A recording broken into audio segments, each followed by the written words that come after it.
I hope so कि आपको समझ आ गया होगा जो मैंने आपको कंसेप्ट दिया है ग्रामर के बारे में। ग्रामर बेसिकली क्या है? रूल्स, रेगुलेशन, कायदा कानून, नज्म ज़ब्त का एक मजमूआ है जिसके थ्रू हम क्या करते हैं, कोई भी जुबान हो उसको हम क्या करते हैं, बोलना सीख जाते हैं। जिसके अंदर हमें यह सिखाया जाता है कि अगर आप कोई और जुबान जो है वो सीखना चाहते हैं तो उसके लिए आपको क्या करना पड़ेगा, रूल्स, रेगुलेशन, कायदा कानून को फॉलो करना पड़ेगा। अब मैं आपको बताता हूं कि ग्रामर से जब हम क्या करते हैं, कोई भी चीज, कोई रूल्स रेगुलेशन सीखते हैं तो वो रूल्स रेगुलेशन होते क्या है। If we are talking about English, then definitely we have to learn about the basic concepts of English. ठीक हो गया। इंग्लिश को सीखने के लिए ग्रामर के बाद ग्रामर में क्या करती है, डिफरेंट चीजें देती है। सबसे पहले उसके अंदर आता है अल्फाबेट्स।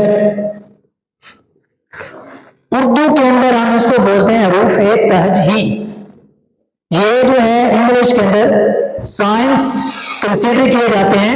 रूल्स रेगुलेशन जो है ना वो हमेशा साइंस से ही चलती है। ये किया साइंस से, सिंबल्स,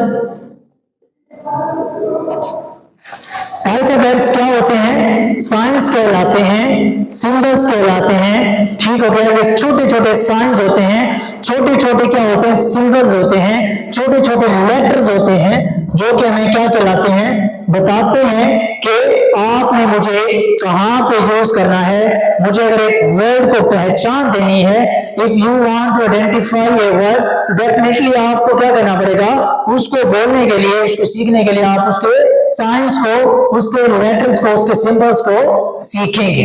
तो अल्फाबेट्स क्या होते हैं, साइंस होते हैं, सिंबल्स होते हैं या लेटर्स होते हैं जो कि हमें क्या बताते हैं कि हमने इनको अरेंज करके कैसे वर्ड्स बनाने हैं। वो वर्ड्स इस तरह सोन क्या करते हैं, आगे हमें रूल्स बताते हैं। जी, ये जो इंग्लिश के अंदर होते हैं 26 अल्फाबेट्स होते हैं, 26 अल्फाबेट्स होते हैं। ठीक हो गया। जो कि क्या कहलाते हैं, साइंस कहलाते हैं, लेटर्स कहलाते हैं या सिंबल्स कहलाते हैं। 26। अब यहाँ पे इनको कैटेगराइज किया जाता है। इनकी दो कैटेगरीज बनाई जाती हैं अल्फाबेट्स की। द फर्स्ट वन, मैं इसको टाइप्स के थ्रू शेप में ले लेता हूं। The first one is vowels. उसके बाद सेकंड आती है कॉन्सोनेंट्स। इंग्लिश के अंदर as I already told you there are 26 alphabets in English। English के अंदर कितने, 26 अल्फाबेट्स हैं, लेकिन उनको क्या किया जाता है, दो टाइप्स में डिवाइड किया जाता है। फर्स्ट वन है वोवल्स और दूसरी है आपकी कॉन्सोनेंट्स। ठीक हो गया। कॉन्सोनेंट्स के जो साइंस हैं वो है ए, ई, आई, ओ, यू। ये कितनी तरह के हैं, इंग्लिश के अंदर क्या है, 5 जो है वो वोवल साउंड है जिनको हम क्या बोलते हैं, ए, ई, आई, ओ, यू।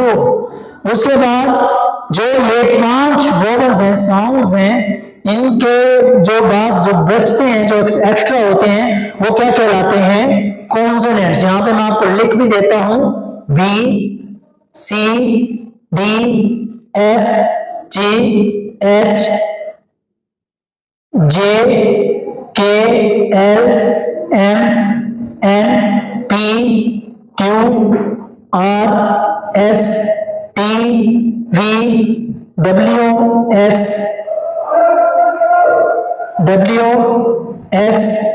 वाई, जी।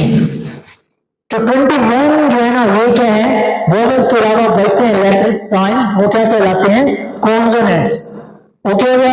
यहाँ पे दोबारा आपको बता देता हूं, मैं बात कर रहा था अल्फाबेट्स के बारे में। अल्फाबेट्स क्या कहलाते हैं, साइंस कहलाते हैं, सिंबल्स कहलाते हैं और लेटर्स कहलाते हैं।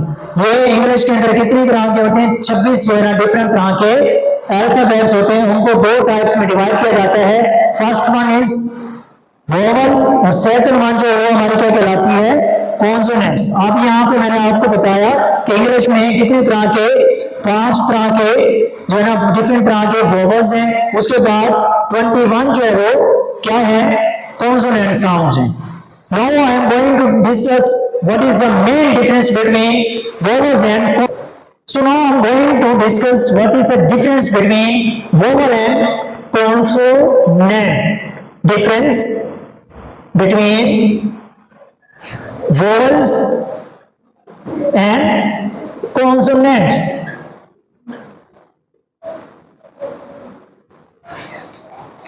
यहां पे जो मेन डिफरेंस है इन 5 साउंड्स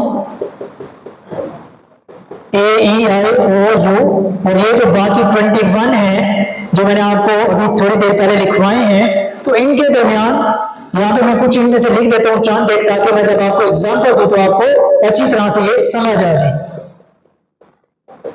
जब हम क्या करते हैं, वोवल्स को प्रोनाउंस करते हैं, वोवल्स को बोलते हैं, तो हम क्या करते हैं, इनको विदाउट अपना जो टंग होता है, जो हमारी जुबान होती है,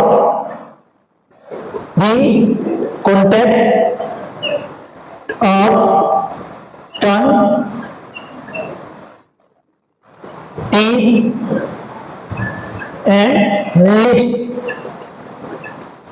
जब हम इनको बोलते हैं तो हम क्या करते हैं, अपनी जो जुबान है, टंग है, अपने जो टीथ है, हमारे जो दांत होते हैं, और उसके बाद हमारे जो लिप्स होते हैं, तो हम क्या करते हैं, इनका इस्तेमाल, इनका कॉन्टेक्ट जो होते हैं, इनको हम नहीं मिलाते। फॉर एग्जाम्पल ए, अब मैं ए बोल रहा हूं, तो मैं जब ए बोलूंगा तो आप देख सकते हैं कि मैंने अपने लिप्स को कॉन्टेक्ट में नहीं लाया, मैंने अपने दांतों को कॉन्टेक्ट में नहीं लाया।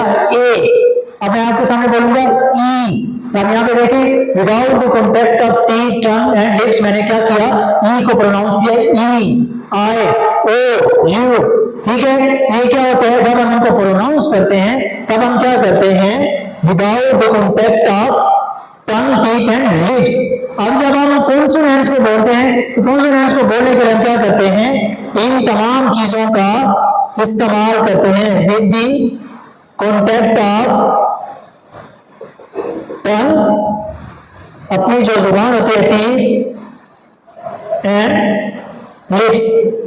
फॉर एग्जाम्पल बी, अब डेफिनेटली आप अगर मुझे देख रहे हैं, सुन रहे हैं, तो आप अपने यही बैठे बैठे क्या कर सकते हैं, अपने होठों को आप मिलाएं। जब मैं बोलूंगा बी, अब देखिए बी को बोलने के लिए मैंने क्या किया है, अपने जो लिप्स हैं उनको मैंने हरकत मिलाया, बी। ओके, सी, अब जब मैं सी को बोल रहा हूं तो मैं क्या करूं, अपने दांतों की जो मैं मदद ले रहा हूं इसको प्रोनाउंस करने के लिए, बी। अब डेफिनेटली दोबारा मैंने क्या किया, अपने जो टीथ हैं, अपने जो दांत हैं, उनको जब मैंने बी को प्रोनाउंस किया तो मैंने इनको मिलाया। So this is the difference between vowels and consonants. ठीक हो गया, यहाँ पे मैंने आपको बताया difference between vowels and consonant. जब हम वोवेल्स को बोलते हैं तो देन हम क्या करते हैं, we don't use the contact of our lips, tongue and teeth. उसके बाद जब हम उनको प्रोनाउंस करते हैं कॉन्सोनेंट्स को, then we use the contact of tongue, teeth and lips. ये था जी आपका वोवेल्स एंड कॉन्सोनेंट्स के दरमियान डिफरेंट। ठीक हो गया, आई होप सो आपको यहाँ पे समझ आ गया होगा।